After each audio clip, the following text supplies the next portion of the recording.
Welcome to Decades of Horror, the 1970s. Condemn nothing, embrace everything, and hang loose. This is episode... Gotta hang loose first. This is episode 269, reviewing Satan's School for Girls from 1973 and recording June 3rd, 2026. Gruesome Magazine. I am your host, Jeff Moore, and this podcast is about horror films released between 1970 and 1979. Each episode, my co-host and I will tackle another classic or not so classic film from this wondrous, groovy, gory, and influential decade.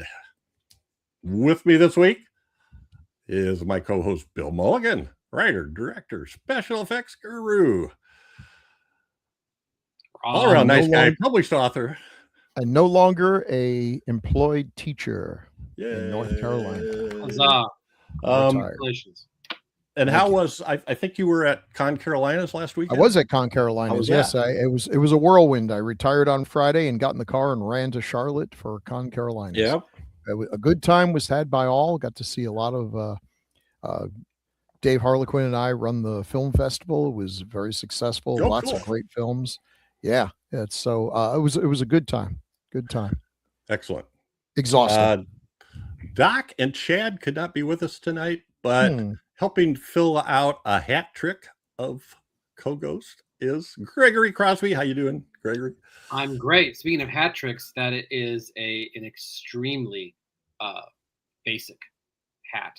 It is. It is. Yes. I felt the need for this today. Yeah. I don't want to have to make any more decisions. Like, what is that thing on my head? You know? That's the opposite of a hat trick. That is nothing tricky about that hat right now. A hat untrick. Well, I'll tell you, we partner with Play Now Media, and in fact, Decades of Horror of the 1970s is on their Wicked Horror TV channel.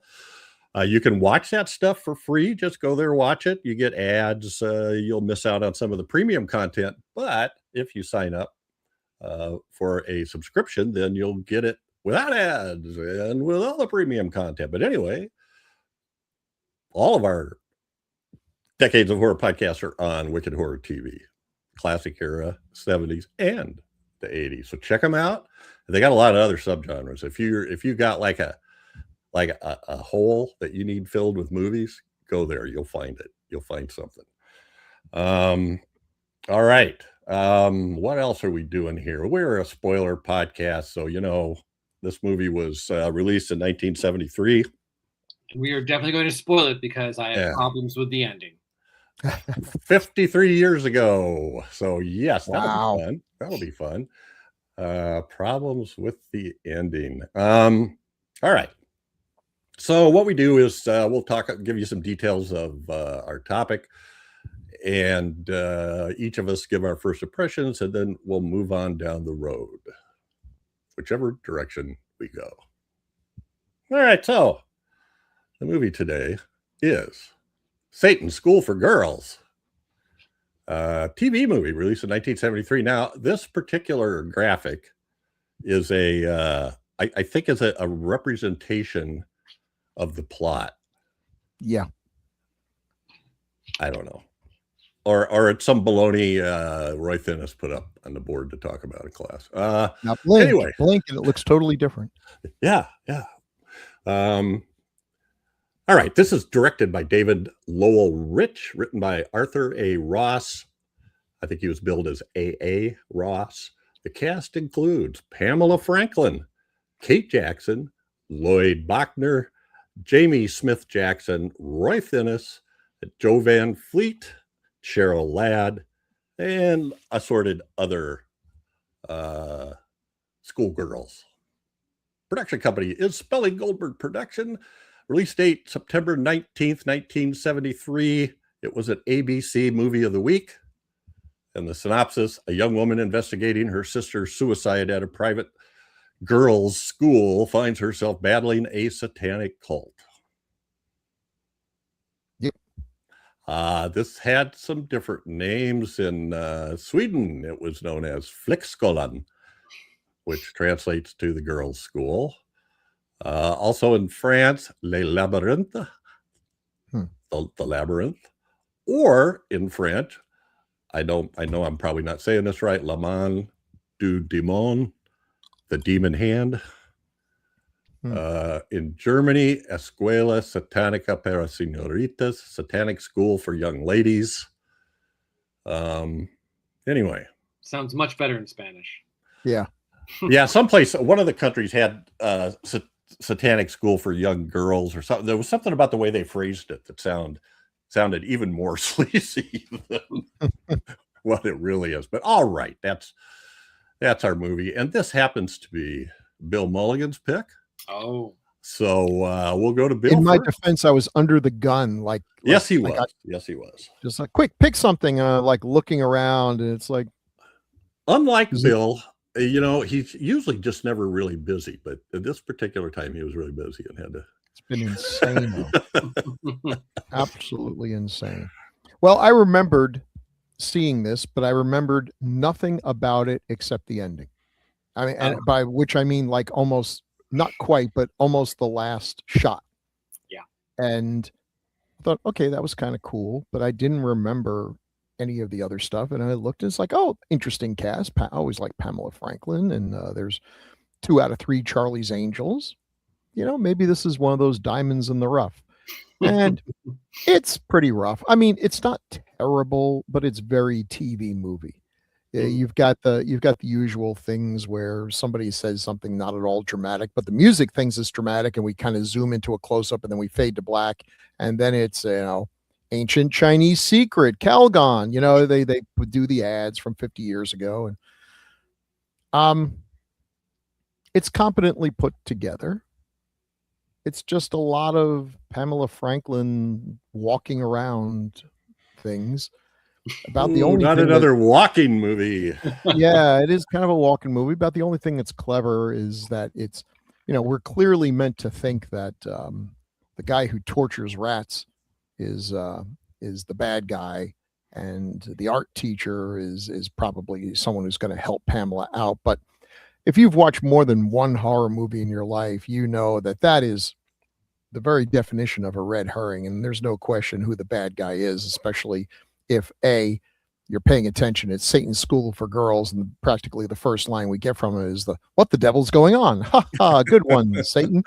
And or you got the videotape where the covers, the poster for it gives away the ending. Just 100%. The movie tries so hard to not give away the ending, but whoever put the DVD out, the VHS, just said, "Screw that noise.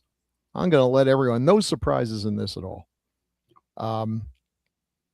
There's not a lot to say about this. I was just desperately trying to amuse myself watching this. About the only time I was able to muster up even a chuckle was when when Pamela goes to her dead sister's ex-roommate, and this girl is just like pushing alcohol on her at every opportunity. It's like, would you like, is the sherry okay? I've got vodka, I've got vermouth, I've got I made pancakes out of gin, whatever, and just pushing it. Yeah, it's just so clearly something's wrong. Could it be that felt Satan? Like, this is my only scene. I am really going to milk this scene for everything. Yeah.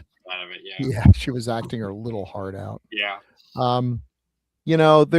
There was no danger of anyone being scared. I mean, this is obviously in the post-exorcist world where, we're throwing the devil at everything, but no sleepless nights were going to come out of this movie at all.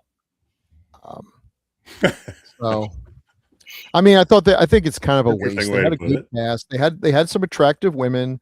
They had a likable antagonist. But we don't really know what anyone's motivations were. Why are the girls there? Why did they make the choice they did?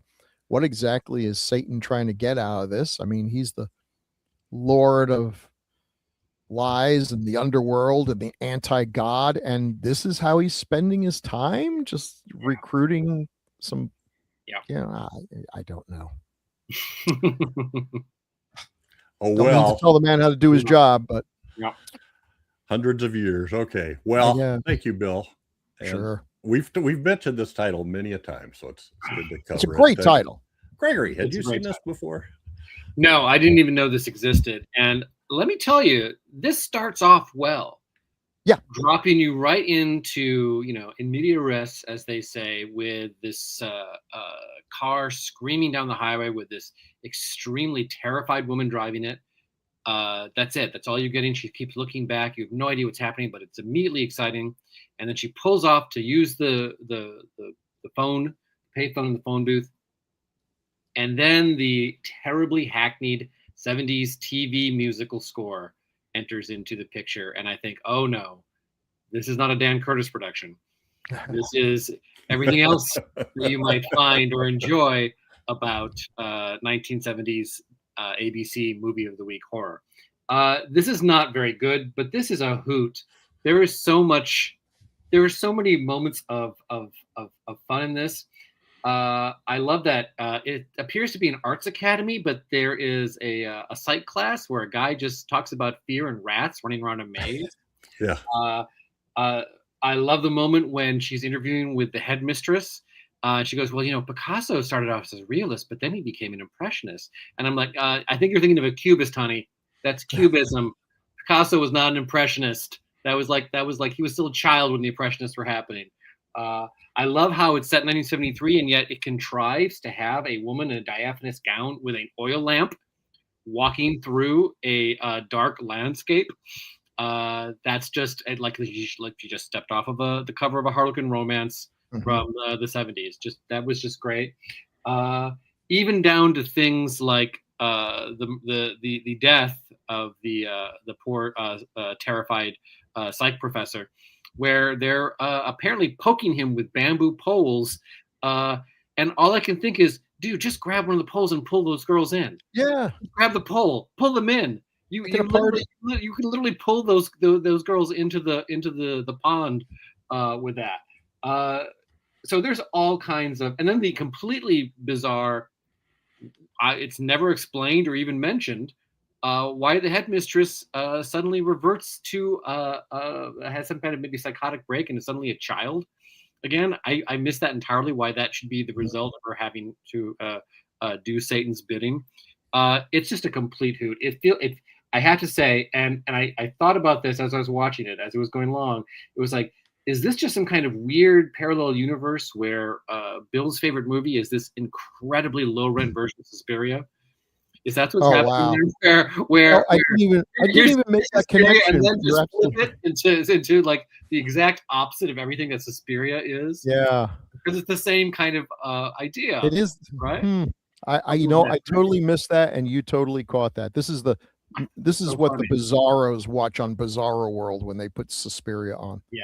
And I have a huge problem, but I will say this. Bizarre. There are two moments that I thought were really effective in this. And the second moment is totally undercut by the last shot. That was all that you remembered, Joe. So we can get to that. I can say the two moments that I like. Oh, that's great. Nice. I got nothing else to say about this except Kate Jackson with long hair. Wow. Yeah. Okay, because this is indeed pre-Angels. This movie. So there you go. It's not good. And the print that I watched on Prime was,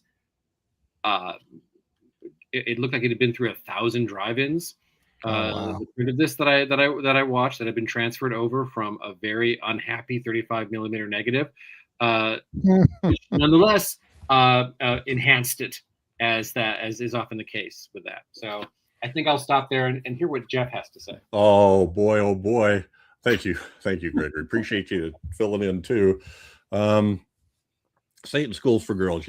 All the times that Bill brought this up, I never looked it up. I just assumed it was just Franco or Al Adamson or somebody.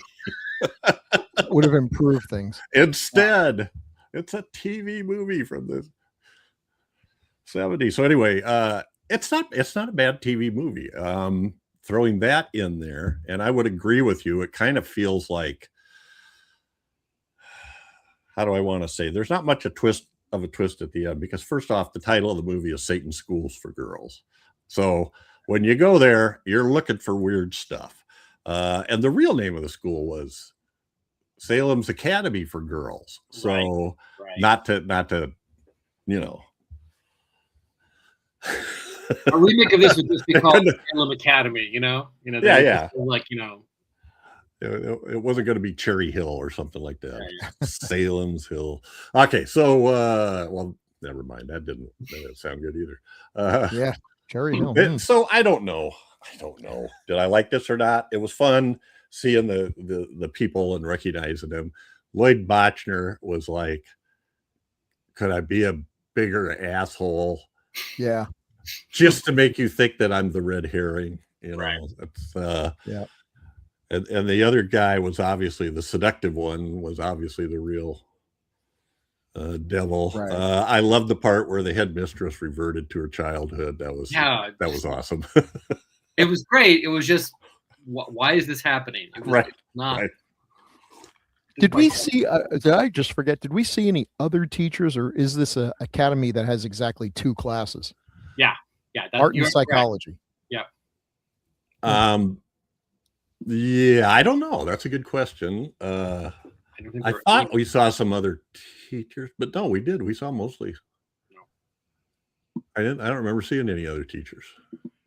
No. Pretty much the same students too. I mean, at the end, when you have this fire, and apparently only 2 people get out. You know, they could have hired a few extras just to have them milling about. Yeah, well, yeah, and there was far too many blonde girls that looked the same. I could not tell Debbie from Martha. Satan's not going to be recruiting any 4s and 5s. I mean, it's all 8s and 9s and Jody. 10s for Satan. Yeah. Come on. And I don't know.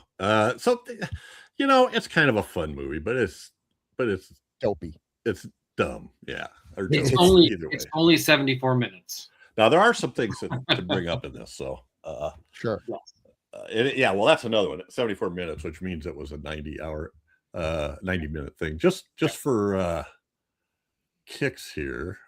I think I had this here. Yeah. Here was what else was playing that night? TV schedule that day.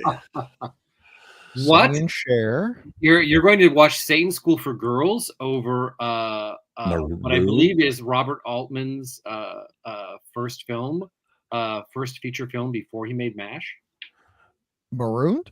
I think Marooned? Didn't Altman direct I'm pretty sure that's Altman's weird, very straight conventional movie he did right before he did the first real Robert Altman film, which was MASH.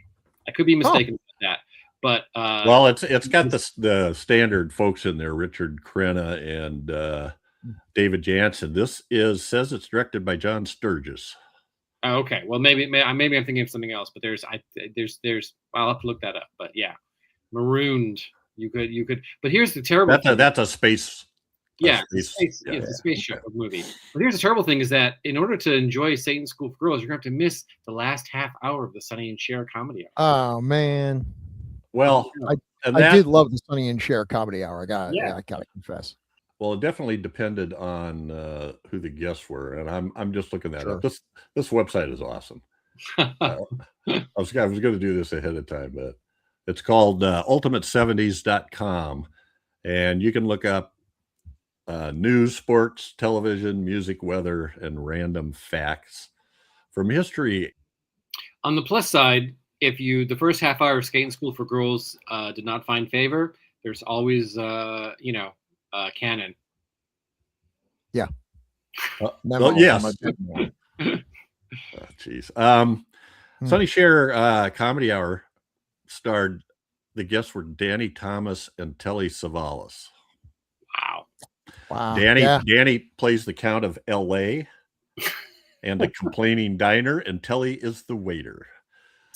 Now there's some comedy genius. And there's some the other one that I thought, Love Thy Neighbor, the minstrel show. A minstrel show. I was looking at that like yikes. The show was a sitcom with a black family as the first one to move into a white neighborhood. Wow. They become friends with the white neighbors, and apparently they decide to put on a minstrel show to improve the. Wow. Both the friendship and the show got canceled right afterwards. This is why you've never. Yeah, it was. It was the last. You've never heard of a TV show called. It was the last episode. Oh, it's the last episode. Yeah, that tracks. Even in 1973, that absolutely tracks. Yep. Wow. All right. Okay, I love this stuff. And then 1 Adam 12, the Rampart. It's just.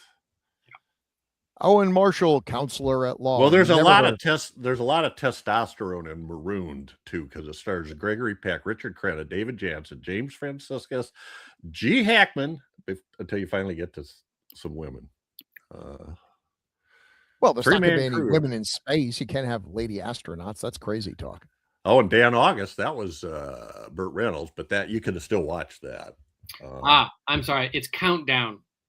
Countdown is the Robert Altman. There you go. Right. There you go. All right. After the Countdown, they got marooned. Let's see.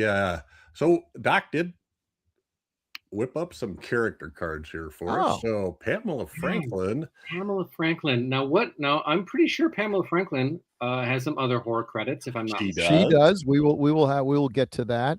This is about the characters. The character. Right. Yes. She's determined, independent, and skeptical. Yeah. It's like, and look, you're on her side. Obviously, we know that there's shenanigans because the name of the movie is Satan's School for Girls, not My Sad Sister Who Hung Herself. But that's right. When she's like, the cop is the most patient cop on earth. There is zero evidence, and she's like, but why would she kill herself? She was like, yeah, she'd been depressed and miserable. I'm her sister, and I tell you, she would never do that before. But now things were better, and it's like, oh, sugar plum. That's just not how it works. I mean, and you don't want to say it. I think he might have actually said sugar plum as well. It's okay because if you don't disbelieve in your sister's suicide, there is no movie. That's right. That's right. There you go. That's right. Oh, and you know what? And she was right. So this once again goes into, I think, the most common TV movie trope from the 70s is listen to the damn woman. Yes. Because whether it's the screaming woman or don't be afraid of the dark, it's she thinks her husband's trying to kill her. Solver. Her husband is trying to kill her. There are gremlins in the walls. There is a woman buried out in the yard of the neighbor. She is 100% right. And the entire movie, for its 70 minutes, 55 of those minutes are everyone trying to convince her that she's crazy, and up to possibly having her committed. And then the last 15 minutes, boom, she's right, and she gets to end, with a satisfied smirk on her face, and she's never going to let these people forget it. Yes. Something like that. That. But she starts off, we meet her as the sister, and then she tries to, because nobody will investigate, she enrolls in the school under a different name. Yeah. And doesn't tell anybody that it was her sister. And so all the time that people are talking about that other girl that hung herself, she has to pretend like she doesn't know who they're talking about. Right. And apparently didn't need a letter of recommendation or no. Immediately, just there you go. Yeah, and gets in the after the session started, no problem. Yep. No problem. Nope. Satan just looked at her picture and said, "Yep, she'll fit right in." Hey, you see that big number 8 on her forehead? Yeah. But she does, she does a good job, with what she's doing. I think the actors was pretty decent. She's likable. And I love Pamela Franklin. We'll get. We all love Pamela Franklin. She's awesome. She sticks with it though. She's got faith in her sister. Mm-hmm. So then we have Kate Jackson as Roberta Lockhart. Yes. Roberta is a student at the Salem Academy for Women who befriends Elizabeth and helps her investigate her sister's death. If you don't see that twist coming, you've never seen a horror movie. Or just look at her. Look at her. She's obviously up to no good. Obviously. I really did get a kick because this is like, didn't Charlie's Angels start around 79 or something? Earlier than that. Oh, no, I thought earlier than that. Yeah, earlier than that. I'm sure you're right. It feels like a bicentennial thing. Yeah. But you could tell they were younger here, and there was a couple times Cheryl Ladd was on the screen, and I couldn't quite recognize her. She looked like a kid, just a little different. But Yeah, So 76 for Charlie's Angels. So okay, wow, so she's the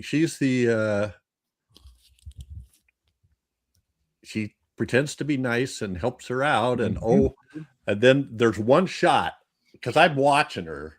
Of course, I had to watch it twice because sorry. Well, no, I usually this one had no quotes in online, so I had to I watched the movie a second time looking for quotes that were apropos or had double memorable on time. Yeah. Anyway, so the second time too, I'm watching her and I'm trying to get glimpses, and it goes almost to the end before you see a look on her face that says, wait a minute.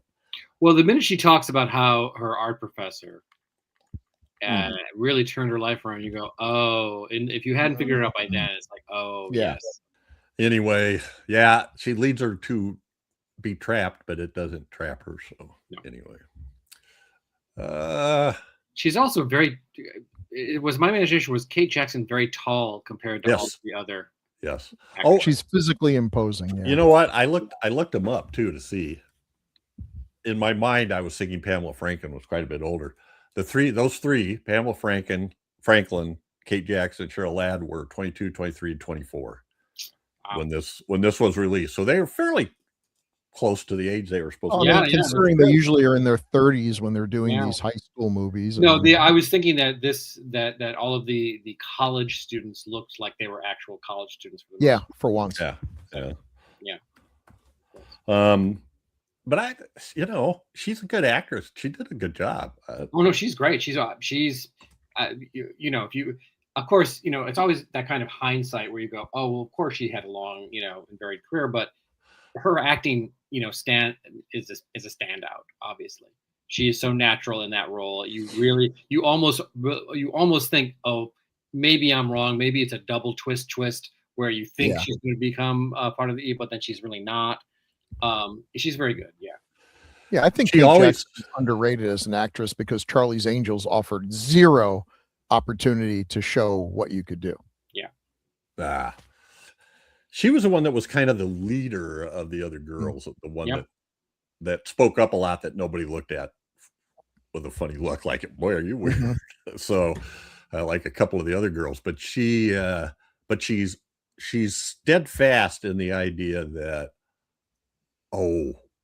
she's always kind of countering Pamela Franklin's, and I'm drawing a total blank, Elizabeth's fears and comments about suicide and something going on here. But at the same time, always taking her seriously. Yeah. Which of course is that's exactly how you would lull somebody into thinking, they were your bestie. Yeah. So next up, and I'm just doing this order that Doc gave me, I guess. This Lloyd Bochner, he of the bloodied mouse maze. I that was very strange. Did Lloyd Bochner ever play anything other than this type of role? Because the minute he appeared on screen, I was like, oh yes, of course. Lloyd Bochner, yeah. Look at that face. The day he was born, the doctor punched him. I mean, that's just he looks mean. Got a perfect. I'm sure he was a lovely man in real life, but he's blessed with a face of not a likable character. He's the military guy who sends soldiers out to die needlessly. He's the guy at the DMV. He's the corrupt politician. That face is great. Yes, he's in this he's essentially Professor Snape's. Yeah, that's his purpose in this story. Without the redemptive ending, he's right. I don't quite get what he's trying to teach him, other than watch out or you'll find yourself being conditioned and it'll be too late, or something like that. It was very which points toward one of the things that I thought was interesting about this film, which when we get to the ending, on one of the two things I really liked, I will point out. Go get up. Okay. That's called suspense, folks. It's called foreshadowing. We'll wait for that. All right. We got to get through the characters first. Yeah, and Lloyd, trying to think, what is it he's actually trying to... and she just doesn't. He just seems to be like he's a jerk. He's a jerk to the rats. He's a jerk to the students. He's mean to them. And no, if one lost opportunity would be if he had figured out what was going on and was trying to teach them this so that they would be protected against the manipulations of Satan. But no, he seems as clueless as everyone else. Yes, he was metaphorical exposition.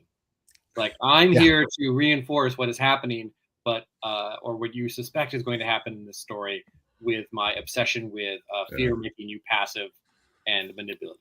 Look how fast these mice adapt when we change the food from behind the red door to behind the white door. But then and then we start changing them every time and moving someplace different every time. They freak out. What did you learn from this? And like, I learned that rats can see color, which actually I was unaware of. Well, thanks, but when I swear, when he first shows the maze, there's blood on it, right? It looks like that. I think there's, but isn't it just like a red background somewhere on that? It was not where that door was. It was like running along the sidewall, and I don't know. It was white rats in a white maze with a touch of red. Which, if this were in fact a low rent Suspiria, you'd go, oh, interesting use of color in the rat maze. Yeah. But I doubt it's that intentional. But who knows? All I know is if a kid came up with this for his science project at high school, it would be rejected. But Professor Delacroix, we do have a scene where we catch a glimpse of him in the shadows in the basement holding a bloody knife. Well, because don't easy to dead rats in the basement later. I think so. I think so. The implication was that he was killing the rats because, I don't know, to spare them from Satan. Who knows? He was just insane and thought he was living in Animal Farm or something. Yes. He clearly was paranoid, and even though he wasn't entirely sure what he was paranoid about, because he's very surprised when the students drown him with the use of bamboo poles in the pond. Like, what are you doing? What are you doing? It's you never see that coming. Yeah. The girls you know something's happening, but you don't know what it is, do you, Professor Delacroix? Professor Delacroix. This is Jamie Smith Jackson. She plays Debbie Jones. Nervous, twitchy art student. Is there any other kind of art student? Let me read this. Doc put these on here. Nervous, twitchy art student at the Salem Academy for Women whose paintings provide Elizabeth with clues. And I have to say, I said, like, there's two things I really did like the moment, because for whatever reason I wasn't expecting it. When Elizabeth is there in her, first art class, and he is showing student work, and suddenly he hears this painting of her dead sister looking terrified. Yeah. That was an actual really nice moment. Yeah. Painting that really worked well. That was like, wait, what? Then it becomes a little silly with like, the background of this painting, it must be somewhere in the basement, even though I don't even know. I just got to this. I don't even know if this building even has a basement. What room is this? I've never seen a room. Yeah, and Debbie's like I feel like it's in this building, which is a very thin line to sort of then wander around in the basement with your oil lamp to try to match it up. And you're like, at this point, it's like, okay. But that initial shock moment of the painting of her sister, and the terror on her sister's face, I thought was a great moment. Very effective. I love it, Gregory. You're questioning the motivation. I mean, it's motivation. Sufficient motivation provided. I understand the plot. These things have to have. I agree. We sometimes just get so used to. It was very funny. It was just. I'm just sitting here thinking, like, I don't know if I would immediately make that connection necessarily. No one would. The background of this painting is somewhere in the basement of this building. Now, isn't Debbie the one that literally had like almost like a psychotic fit or something? Yeah. And collapses in her bed, and then when she wakes up, doesn't remember any of it, and rushes off to Dr. Clampett's wine party. Mm-hmm. Yeah, and again, it seems like this would have been a good opportunity for Pamela Franklin to find a voodoo doll or something. Why were the Satanists doing this? What was why were things happening? Things happen and we're never told why, and there's not enough clues to figure it out. Well, you do get at the end. You do get the sense that those the students who resisted Clampett's power, who were trying to resist and trying to escape, it made them crazy. The resistance to that, and the ones who simply just went along with it and were willing, they seemed to be perfectly fine and normal. So I think there was an idea that, and maybe that's where the whole maybe that it's not stated, but maybe that explains how the headmistress suddenly just goes back into this weird childhood self, because there's that scene where she's like, I'm not going to do anything for you more. And he's just like, oh, yes, you are. And you just which is also kind of an effective little moment where you're just like, oh, wow, he doesn't even, all he has to do is start talking to her and she immediately, falls back weirdly in line, but she's clearly trying to resist. And I think the implication is resisting Satan's power is going to make you crazy. Yeah. So apparently that was the apparently, yeah. I was getting, and that's why they all died. Pamela managed to resist him without any ill effects. Well, but she had the power of an oil lamp. I guess she just got there. Yeah, it takes time. That's true. You got to be Mr. Clampett's class and like sort of like swoony like eyes at him for a few honestly this before well and drink his special formula wine too. Right. This version of Satan is only slightly scarier than the Underwood deviled ham guy. Hot tamales because they're red hot. All right. Man. So now we have Roy Thinnes as Dr. Joseph Clampett. He is a manipulative art professor at the Salem Academy for Women, masking his sinister true identity. Should I make my complaint now about the ending? Yes, go right ahead. No. Okay. The other thing, the two things. So of the two things I thought, well, that was nice. One was the reveal of the painting. I thought that was great. I really liked the scene where Pamela Franklin, Elizabeth gets away, and he just turns around and walks back down to the basement, and just walks into the flames. That is the thing that I remembered. That was the only thing I remembered of this entire movie. And the reason you remember that is that what's great about that is that at that point you don't know if he is Satan, which seems ridiculous, or if he's just a deranged cult leader and he's decided to immolate himself with his sacrifices, right?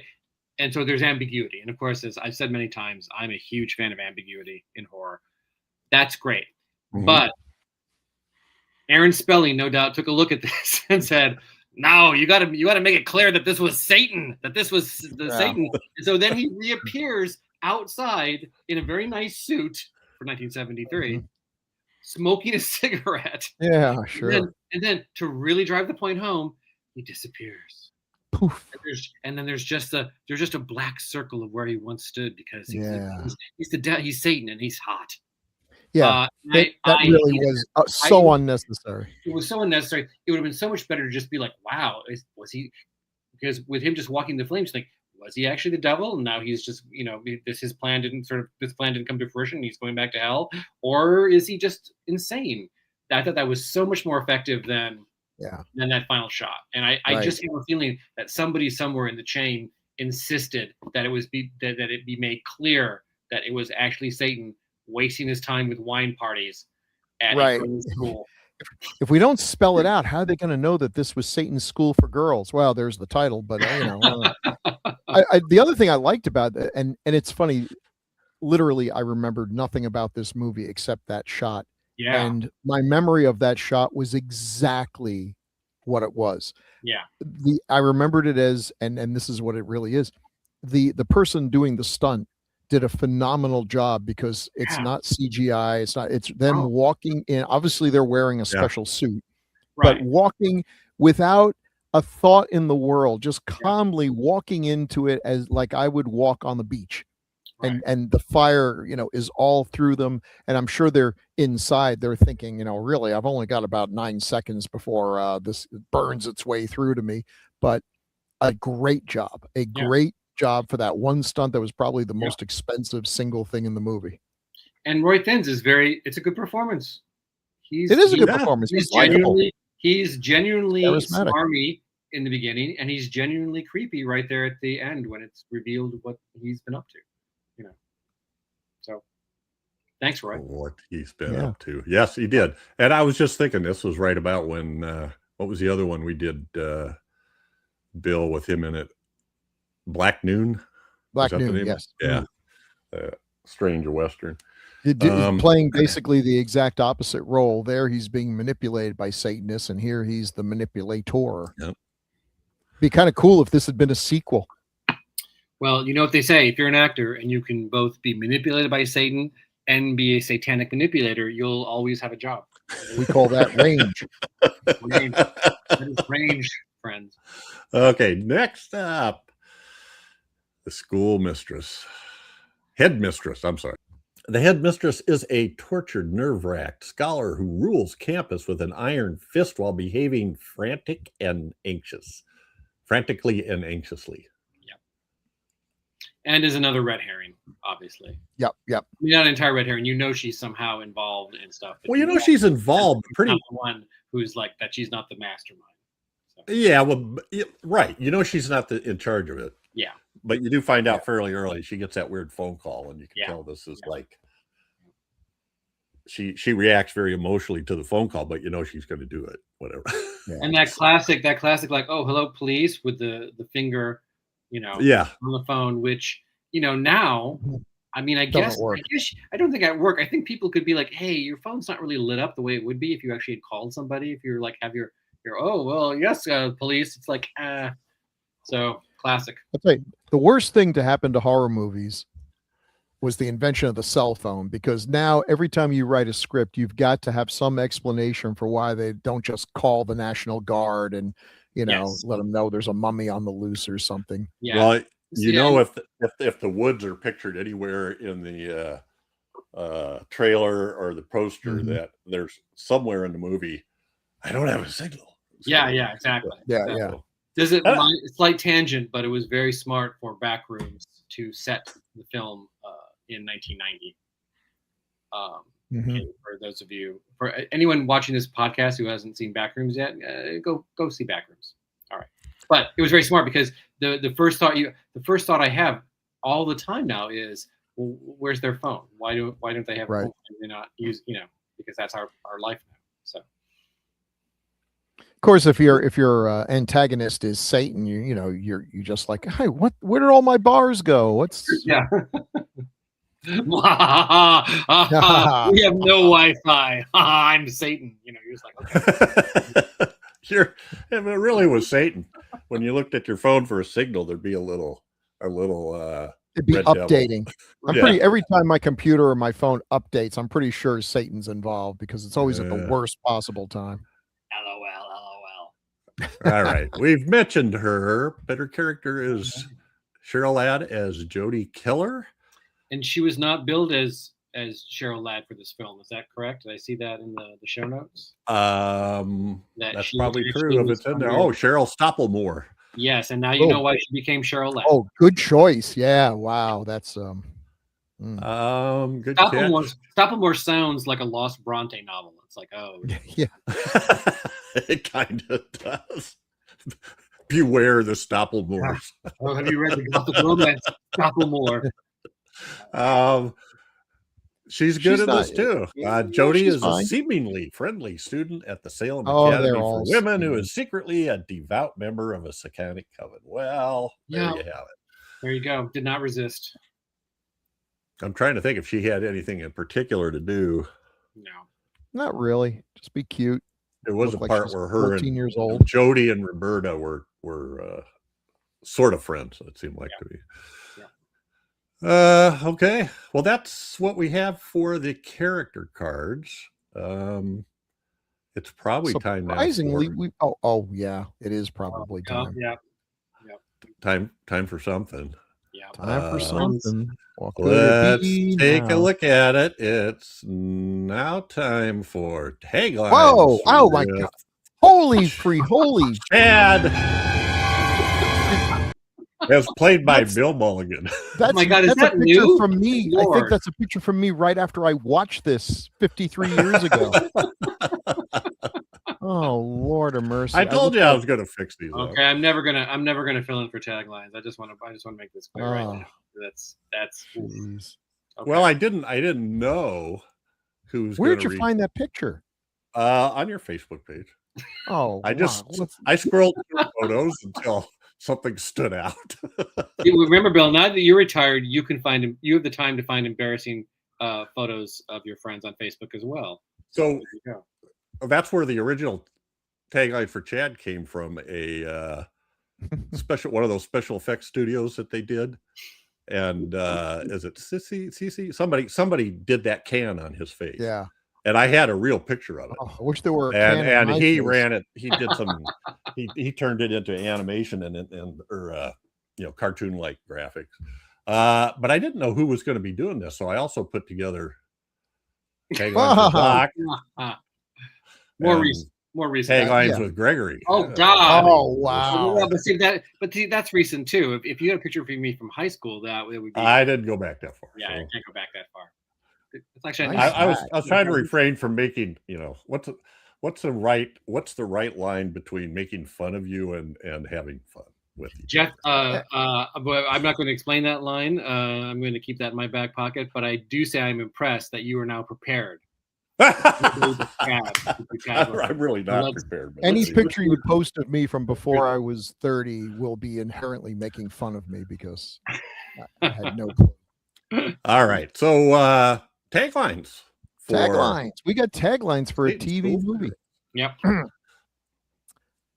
Murder or suicide?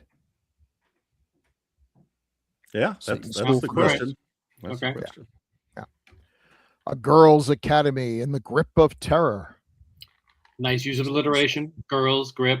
Very good. Yeah. All right. This one, a few years after the fact. Yep. Before they were angels, they went to Satan's School for Girls. That's actually pretty good. I can see that commercial on TV. Hagen. And I'll bet people watched it. Yeah. Yeah. Okay, sorry. Evil is what they teach at Satan's School for Girls. Well, yeah. I mean, actually, no, it was underwater basket weaving. That's what we. Yeah. What would you expect, really? Yeah. And a perfect 666. Which would be a great tagline if there was any sexiness in this movie whatsoever. Oh yeah, this is the most unsexy girls' school movie ever. And we have to. I should point out that. I mean, yes, it's a TV movie, so it's not going to get too exploitative. But I feel like there was no gratuitous. Oh, look at the hot young women. There were hot young women, but they were just normal. They were treated. And they were wearing most of the time. They were wearing school uniforms, and if they were wearing nightgowns, they were wearing. I thought that was very, very nice. Yeah. They were wearing the old style television nightgowns where they have like 4 layers on, and you can't have it. You don't have any idea what shape their body is. I hope all those taglines came from TV Guide. Well, hey, I'll bet we could check that out and just. No. That was not a suggestion to now go to. Well, TV I have a poster from TV Guide. Yeah. So good. Posters, right? We got to be able to see. Yeah. And that was tagline. I'm getting there. And that was Taglines with Chad, with the part of Chad played by Bill Mulligan. Chad's our hero, cool and rad. With him reading taglines, they can't be that bad. Now Crystal has to do a version for everyone. I was thinking about that. I if I'd had more time, that's my next step. Is to just take my voice and just go over it, and where she sings Chad's my hero, just go Bill. Bill. All right. Okay, well, let's take a look at these posters. Yeah. Because TV shows, right? They don't have posters. No. Or do they? Yep. Wednesday night, of the week. 8:30. Yeah. Evil is what they teach there, and unwilling students are punished in a most effective way. Dang, I should have got that tagline. Once again, spoiling. punished in a most effective way. Yeah, it's astonishing when you read some of these things from back then, and if you saw that now, you'd say, "Wow, someone's really using the low-end AI to write these taglines." But no, this actually came from the mind of someone who was paid for it.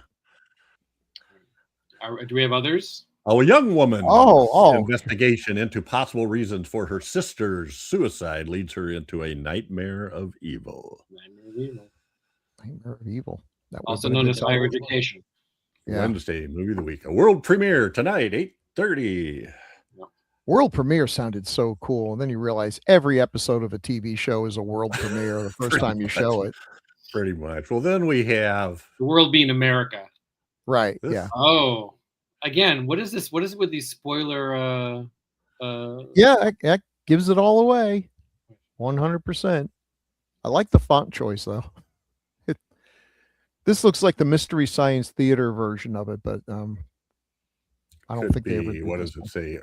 This would have made a superior Mystery Science Theater episode. Yeah. Yeah. A lot of fun. I think we had this. Is this? I don't know. I've looked up so many movies lately, but there's a lot of movies with good Mystery Science Theater. So yeah, that one's just got some bright colors in it. What do you call that font style? Well, that's obviously Satan's School. Satan's School font. Yeah, that's what we really want. School condensed, you know. And there's like a flare falling down or lightning in the background, and then 6 young girls and a guy, which I don't think looks like Roy Thinnes, but okay. So funny. All righty, here's another one. Ooh, that doesn't look like Roy either, but okay. Nope. That looks like just generic, just slap a bunch of things together and very generic font too for that. Very generic. Evil eyes looming over a church, basically. Yeah.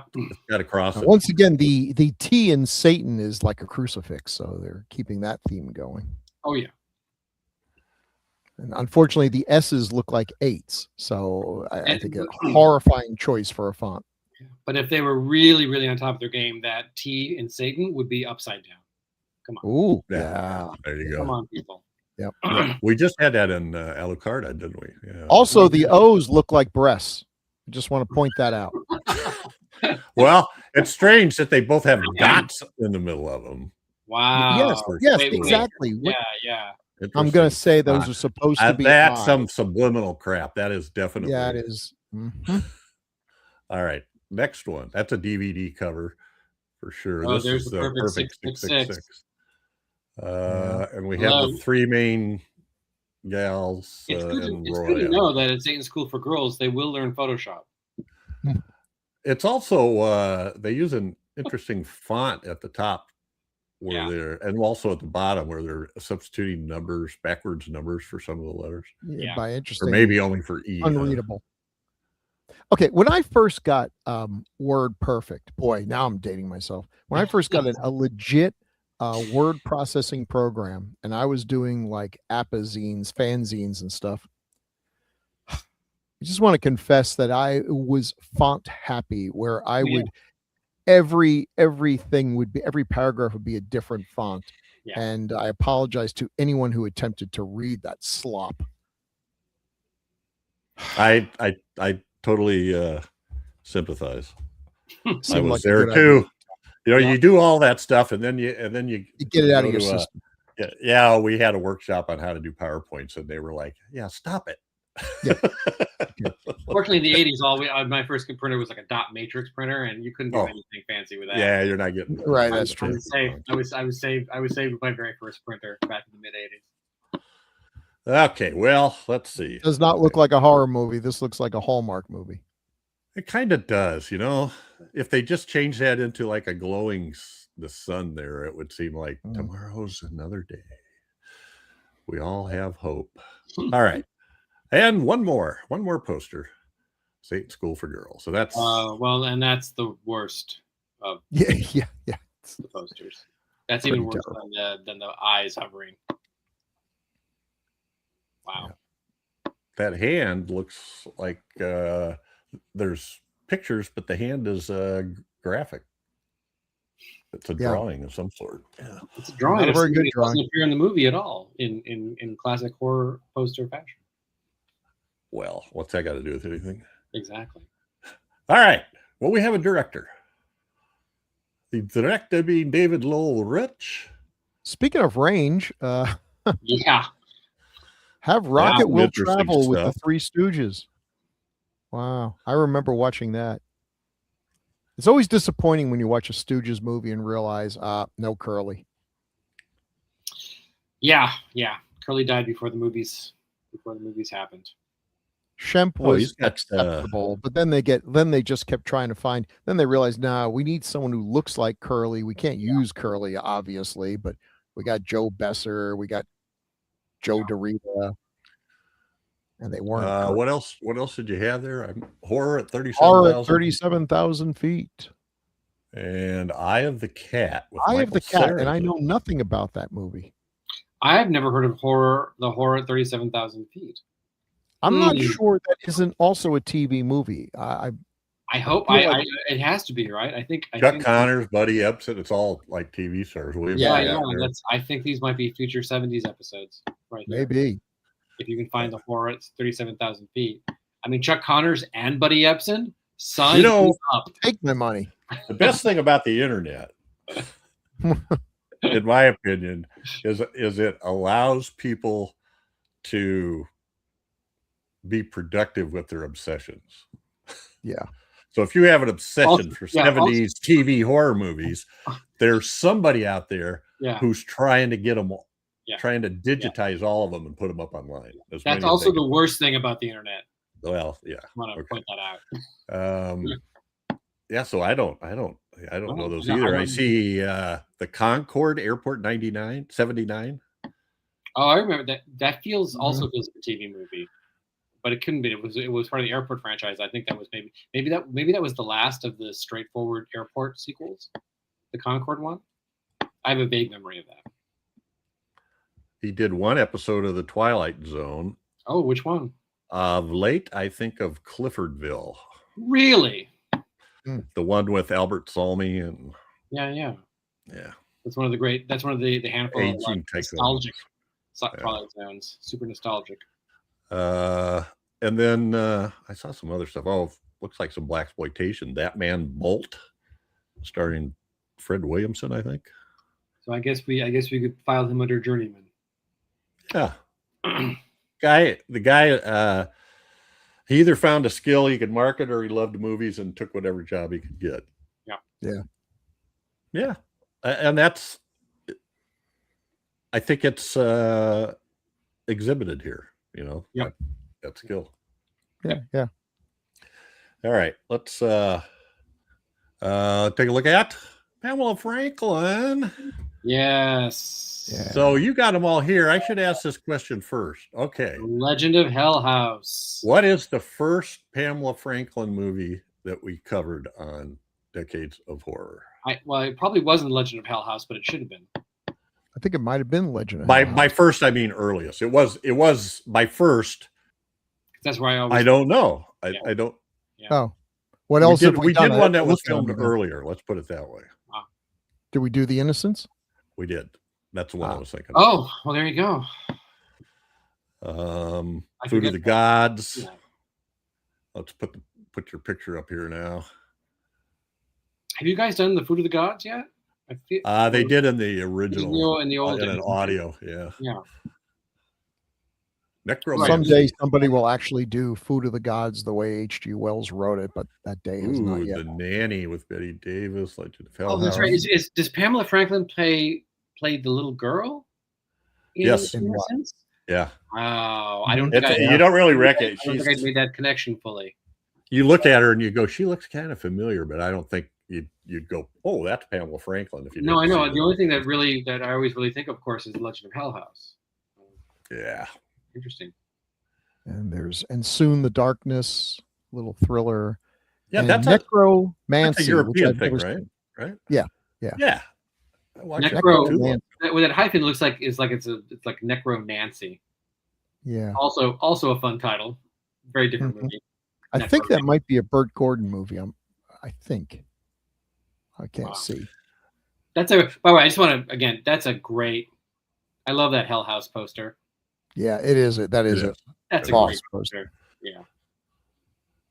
She did a lot of good stuff. So anyway, and she does well in this. Yeah. Mm-hmm.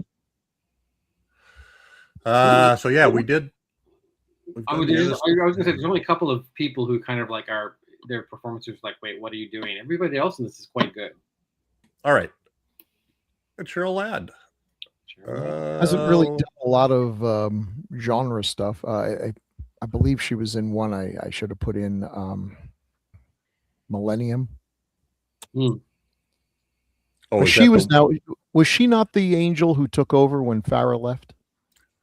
I believe so. Yes. And then somebody took over from her, if I'm not mistaken. Right. Then Tanya Roberts, maybe. Tanya Roberts, that's right. And I never watched the show, so it's amazing that I know this. But I mean, I saw a few episodes. My sister liked it. It just seemed really. I'm sorry. If you're a child of the '70s, you knew, and even if you never watched the show, you knew all of it. You knew about it, sure. You knew everyone of Charlie's Angels. I have to say, I was as a very young man, I was a Jacqueline Smith man. Well, yeah, you could tell a lot about a person by who was their favorite angel. It's very true. It's very true. Okay. I think you're right. She didn't seem to have done a lot of obviously genre stuff, but she's still, I don't know, it's got her listed of doing something in 2023. Oh, good for her. Might be. There's a lot of Christmas stuff here, so probably Hallmark. Oh. Christmas for the Ages, Christmas Unwrapped, Grounded for Christmas, The Christmas Contract. The Christmas Contract, I think that's a lost Robert Ludlum novel. It might be. But yeah, what? Just and exactly why was there never the board Christmas? That's what I want. Yeah, exactly. Doing parkour, up in the North Pole. It was like a no-brainer. All right. So also, Kate Jackson. She's actually the one I like the best, but I didn't watch the show. I mean, Kate Jackson, I do remember on Charlie's Angels, Kate Jackson was clearly the brains of the outfit. And yes, that was appropriate because she looked smart. There's something going on behind her eyes there, which made her perfect for this role, that she's being deceptive and manipulating the heroine, and knows more than she's letting on. And then she also had a successful TV series in the 80s with The Scarecrow and Mrs. King. That's right. So, that's right. Which feels like the kind of thing that is completely forgotten, but I remember Kate. Yeah. I remember. Two big TV. I got a few other things. She was in Dark Shadows. She was in the original Dark Shadows TV show, and also in Night of Dark Shadows, the movie. So she's got that going for her, and a few other things. Killer Bees is a Curtis Harrington TV movie, and then I was surprised because I hadn't seen it, but she is in the remake of Satan's School for Girls that I was completely interested. She plays the headmistress. Yes. Wow. I read that. I haven't seen the remake, but have you seen the remake, Bill?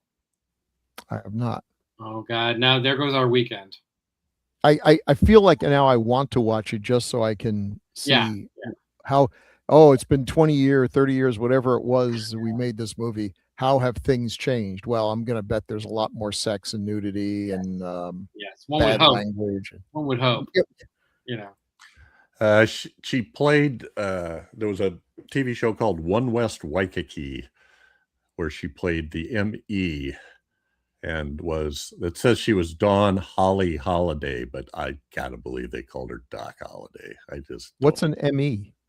Medical examiner. Last week. Bill, didn't you watch countless episodes of Quincy?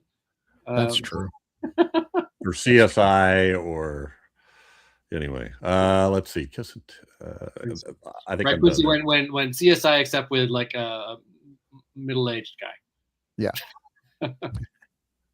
Okay. I just saw a movie she did called Dead Before Dawn. That's the Charlie's Angels band of folks. And Roy Thinnes, The Invaders. A Quinn Martin production. I had a model kit of the face. And I was surprised to learn that The Invaders was created by Larry Cohen.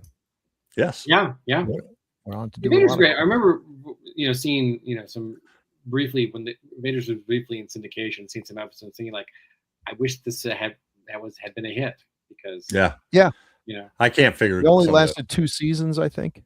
I think maybe like a season and a half. It was it did not. Because the other thing, I remember watching it occasionally as a kid, and at some point, because the whole premise, he's the only one who knows that there's invaders. Nobody believes him. Everyone thinks he's crazy.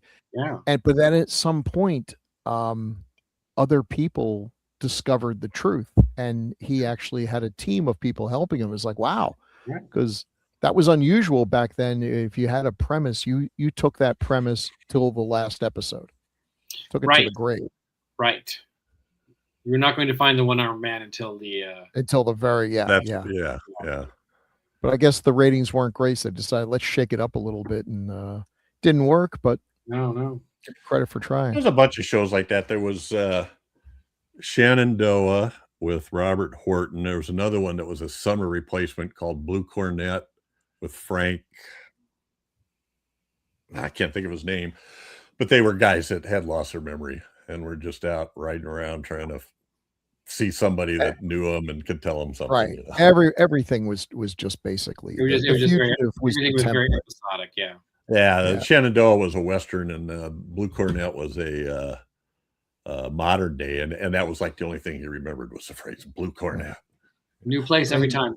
Bill Bixby could never just find some place out in the Alaskan woods to just hang out for several episodes. The Incredible Hulk was just the fugitive with Hulk. If you don't go, we get no sad walking. Well, it depends on it. Are you talking about the courtship of Eddie's father? Of course, obviously, I'm talking about the magician or the Hulk. Okay. The magician. Wow. Could there was one. Could we be any more 70s coded than bringing up Bill Bixby and the magician? I love the magician. I can't believe they didn't have faith in that show because it was great. Yeah. I remember one, and I'm sure Jeff knows, The Immortal, because I love the premise of it. The guy's got blood that we've talked about that. I never saw it. Yeah. It was great. His blood, he would live forever. And so there's a multimillionaire who's out trying to, hook him up to a machine for permanent blood transfusions. So he's got to run. And he goes into town and solves people's problems. Then he's got to run again. Now, had he been alive for hundreds of years by that point? No. I think he was just a regular dude, and he was only recently immortal. Because something happened. I don't know. If you've been around for hundreds of years, and he was attacked by a great white shark, should have died, and then they're like, "Oh my God, he's healing. His blood is fantastic." And next thing you know, Elon Musk is knocking on the door, and because that's the thing always bugs me about stories with immortals. It's like I've been alive for thousands of years, but I'm going to make a lot of dumb decisions that somebody who is old as me wouldn't possibly have made, having had. And I don't know anything about compound interest. I'm a moron. Yeah.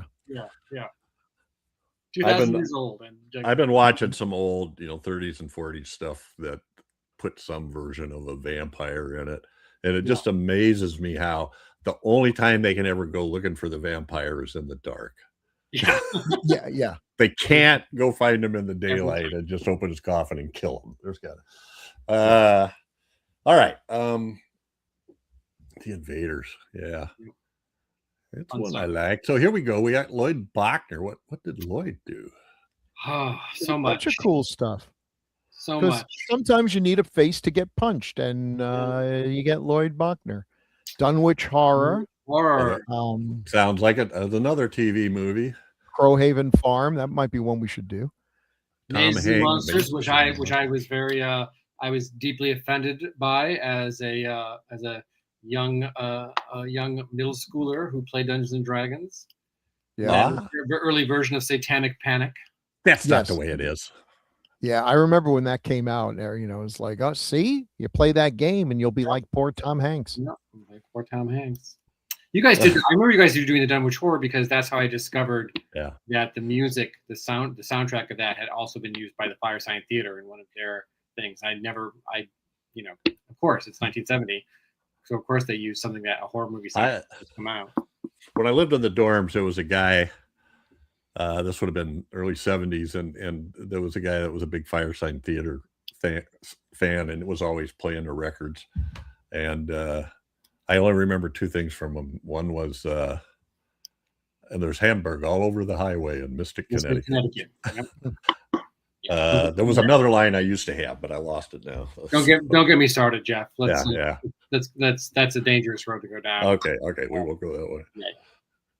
But we used to say that all the time. Yep. That was like our, whenever something was going on. Oh, there's something happened all over the highway in Mystic, Connecticut.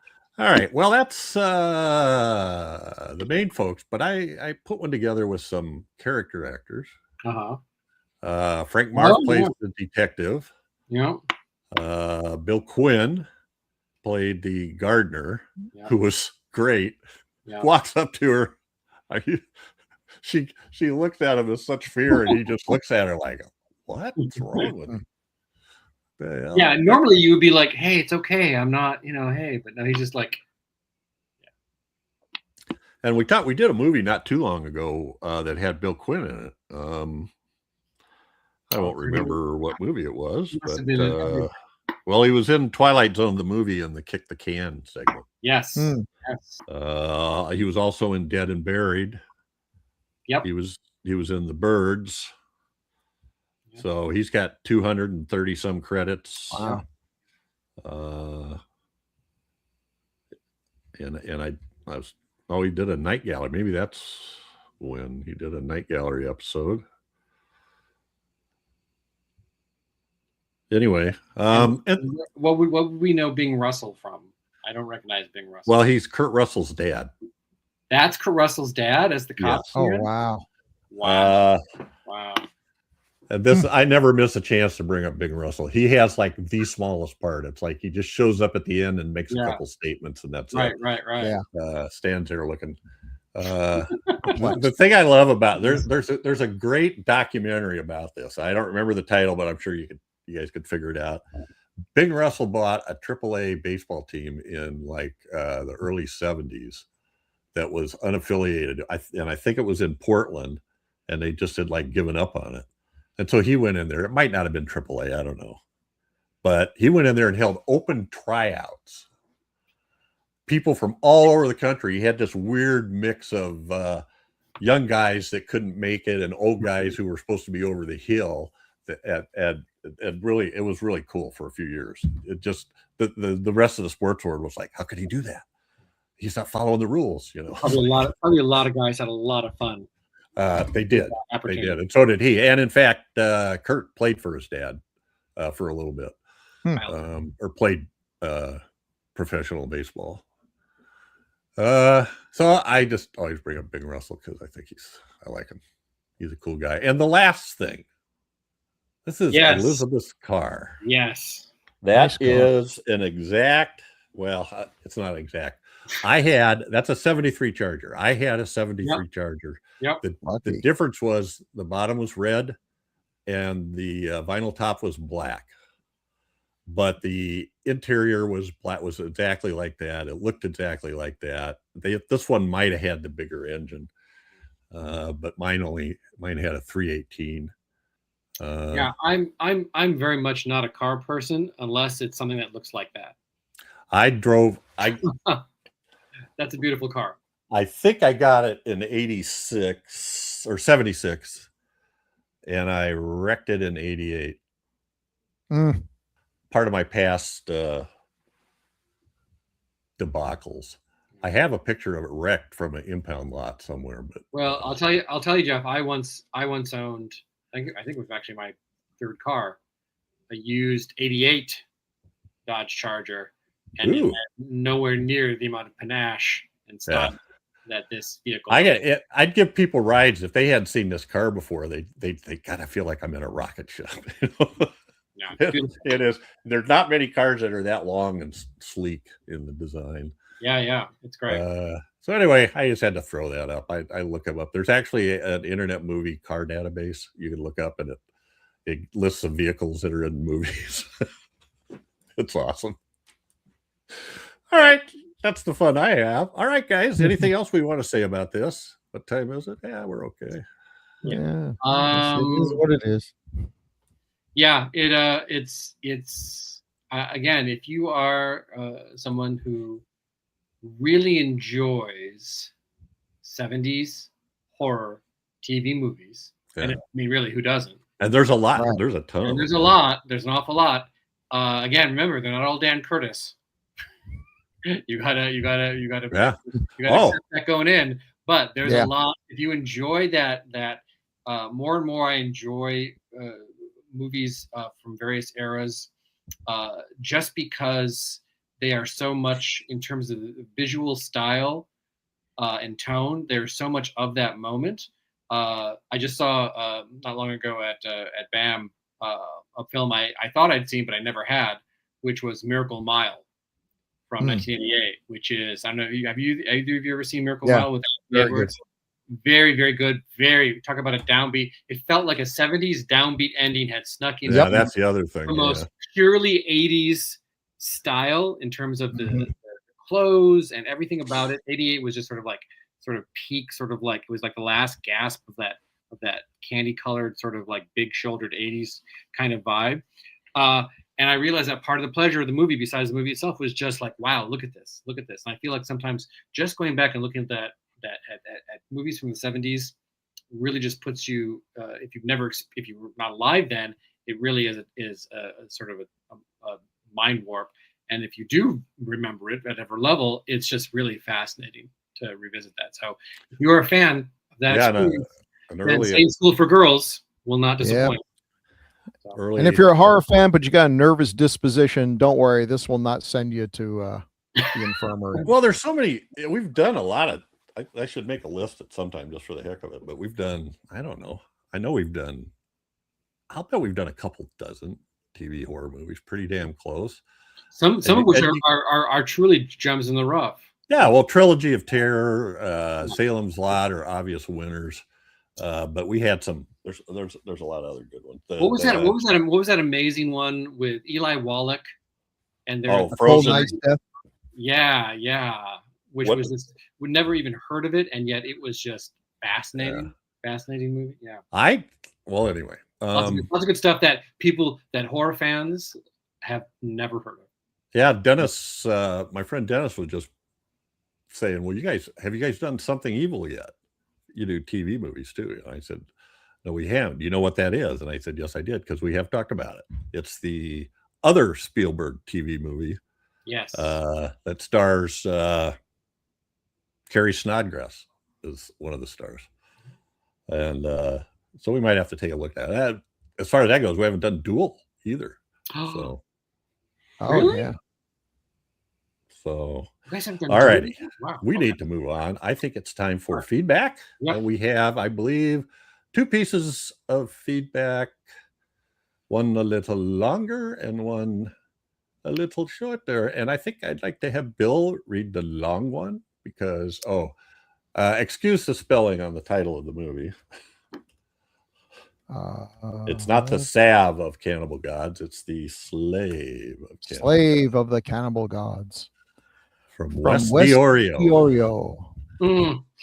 Hey, Gru Crew. Thank you, I think, for introducing me to this movie. The version I watched was titled Mountain of the Cannibal Gods. You know how someone will take spoiled milk out of the fridge, smell it, and then say, "Ew, you have to smell this." Well, if you're the kind of person who says, "Okay," and then smells the spoiled milk, then this movie is for you. The first cannibal movie I watched was Cannibal Holocaust. There's nowhere to go but downhill from there, which, although it's hard to watch, is the best of the international cannibal movies. Everything else is downhill or derivative, even if they came out before Cannibal Holocaust. Bill has mentioned this before, and I can't agree more. This movie has a lot of walking. What was that sci-fi movie you covered in Decades of Horror Classics that Chad said was just a lot of walking? Was it Beyond the Time Barrier? Yeah, just too much padding. That's got a lot of that. Had a lot of walking. Yeah. Walking, then cannibals. Anyway, I watched this movie. Then the app I used recommended the movie Eaten Alive, not the Tobe Hooper movie in the bayou with the alligator, but another cannibal movie also known as Emerald Jungle. So I watched that. And halfway through, there were exact scenes from Slave of the Cannibal God. Both movies had scenes of native women painting mud or something on a nude white woman. And then one scene was pulled directly from this movie where a man on the run from cannibals happens to find himself in a cave where the natives are castrating another native for daring to approach the naked painted queen. Checking out the credits, it was done by the same group of filmmakers. This is the first time I encountered the phenomena that I've heard the Guru Crew talk about on all the Decade of Horror shows. Same movie, different title. So now the reason I waited for Jeff to return. He mentioned in the cave orgy scene that one native woman was getting very aroused by herself when something disappeared and the rest of the crew wasn't sure if they saw the same edit. Was Jeff imagining it? Well, Jeff, the version I saw, yes. The finger disappeared for a split second. I had to rewind and watch it several times just to be sure. It was the only scene I dared watch multiple times. Oh, well. By the way, the sister movie, Emerald Jungle, actually has a better plot and more interesting characters. That one is more like a Jim Jones type of cult with a charismatic leader, better dialogue and story, but the same old real-life animals attacking each other and weird cannibal sex stuff. Did Chad just wake up? So, to sum up, if you're going to watch another cannibal movie, I'd recommend Emerald Jungle, a.k.a. Buried Alive, instead of this one. Apologies to Ursula and Stacy. Well, I hope the next time there's dive, so we didn't have to. Yeah, I hope the next time there's like a DVD re-release of this, it just has a banner across the top, the best of the international cannibal movies. Yeah. Apologies to Ursula. Okay, I think Slave of the Cannibal Guys is a pretty good cannibal movie, but okay. All right, next up, episode 267 for Alucarda from What a Maroon. I like it. Gregory. What a Maroon, great Bugs Bunny reference, says, I can't believe I just found you guys. I love all horror and am excited to see some of the titles you brought to your podcast. Thank you. Battling lung cancer and need this for mental therapy. We'll be binge watching. Thanks. Thanks so much. What a Maroon, can I just tell you that I discovered Decades of Horror during the lockdown, during the pandemic, and I had the exact same reaction. And look what's happened to me. Yeah. Here I am. So we hope you're feeling okay when you see this. And we're very happy to bring a lot of horror into your life. Yeah.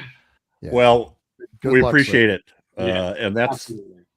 Literally, that's why we do that. Yep. You know, we always have a good time on the podcast. Well, 99.9% of the time. But it doesn't matter what kind of movie it is. That's what we're trying to do. We're just trying. And it was I guarantee it was therapeutic for me because it was something that we could continue doing without being affected by the shutdown, lockdown, you know? Yep. It was absolutely 100%. Right. It talk about mental energy.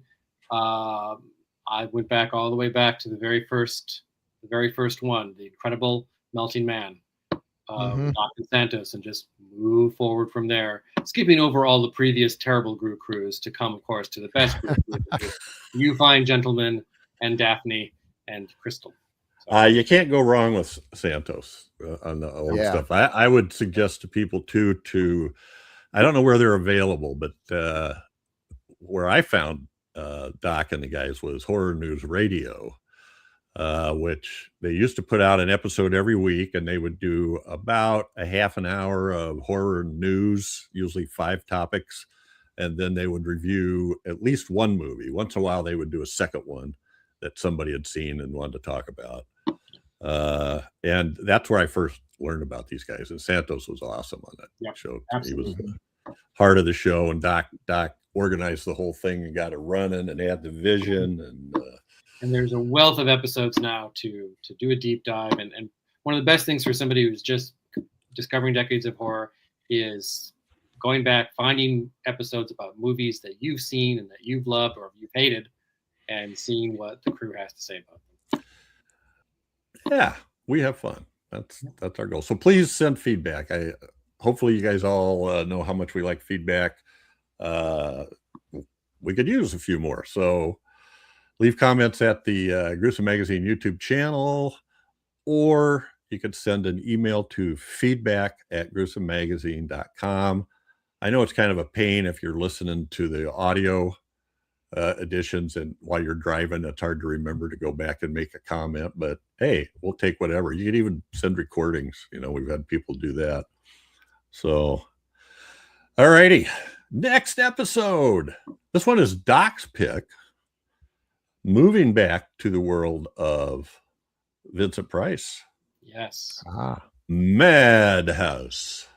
Again, another one of those movies that you think you guys had to have done Madhouse already, but I guess not. That's what everybody said. There's so many of them. You think about the 70s.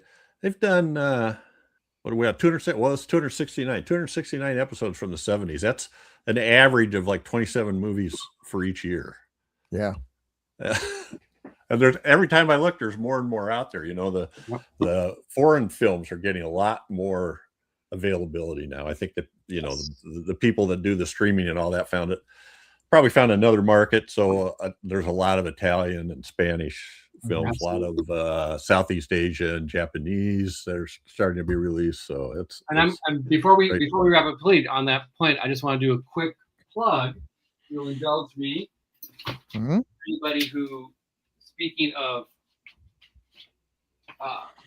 this book by Jonathan Rigby, Euro Gothic, nice, is an extremely detailed survey of pretty much every non-American and non-British horror movie. Oh, great cover, beautiful cover, great cover, beautiful cover. He's also got one for for American Gothic, which only goes up to the early '60s, interestingly enough, and then he's got one for British Gothic, which all the British horror movies. Oh, yeah. And if you just want to read up and discover and just read about a film that sounds interesting, this is a great resource, and then you can try and track that down and see if it is somewhere. Well, I always used resources like that have like somebody has put together a review and the people involved and everything. Yeah. This is really off the subject, but my favorite book like that is called Revolution in My Head.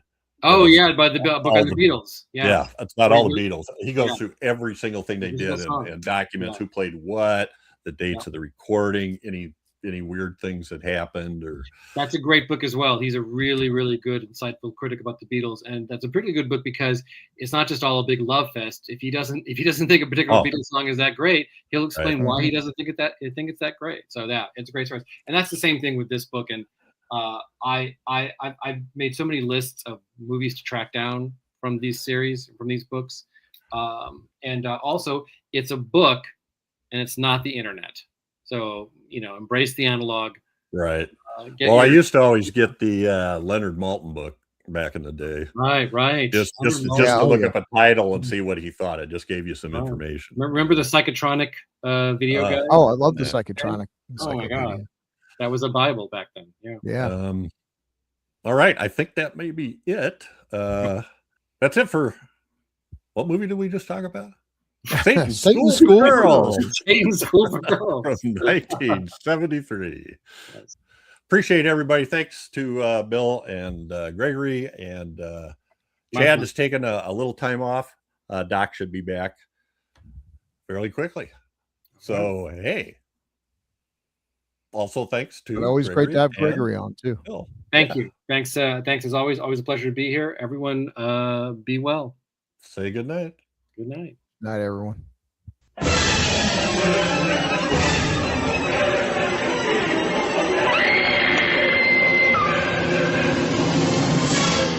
Gruesome Magazine.